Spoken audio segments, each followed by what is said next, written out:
Principal সহ 4 শিক্ষকের পদত্যাগের দাবিতে আন্দোলন করেছে সিটি কলেজের শিক্ষার্থীরা। শিক্ষার্থীদের আন্দোলনের মুখে এইচএসসি প্রথম বর্ষের শনিবারের পরীক্ষা স্থগিত করেছে কলেজ কর্তৃপক্ষ।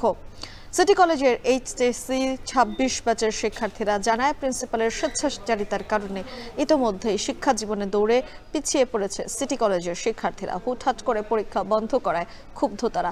এছাড়া অনিয়মের বিপক্ষে শিক্ষার্থীরা কথা বলায় তাদের মারধর করার অভিযোগও রয়েছে সিটি কলেজের প্রিন্সিপালের ওপর। দ্রুত প্রিন্সিপাল পদত্যাগ না করলে আন্দোলন চালিয়ে যাওয়ার কথা জানায় শিক্ষার্থীরা। সকালে রাস্তা অবরোধ করলেও পুলিশের অনুরোধে রাস্তা ছেড়ে দেয় সিটি কলেজের শিক্ষার্থীরা।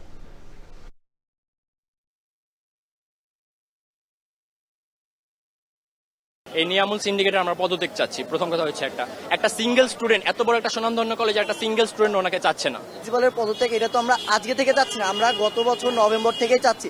তারা প্রত্যেকবার কোনো না কোনো বাহানা কোনো সিস্টেম করে আমাদের আন্দোলনকে প্রতিহত করে দিচ্ছে। আমরা এটা স্টুডেন্টদের সাথে কথা বলেছি, স্টুডেন্টরা আমাদের সাথে তারা সহযোগিতাই করেছে।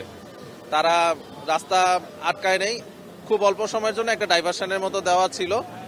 তারপরে তাদের সাথে কথা বলার পরে, যেহেতু আজকে একটা গুরুত্বপূর্ণ একটা পরীক্ষা হচ্ছে, একটা স্পেশাল বিসিএস এর আজকে প্রিলিমিনারি পরীক্ষা, এটা ওদেরকে জানানোর পরে ওরা রাস্তা ছেড়ে দেয়।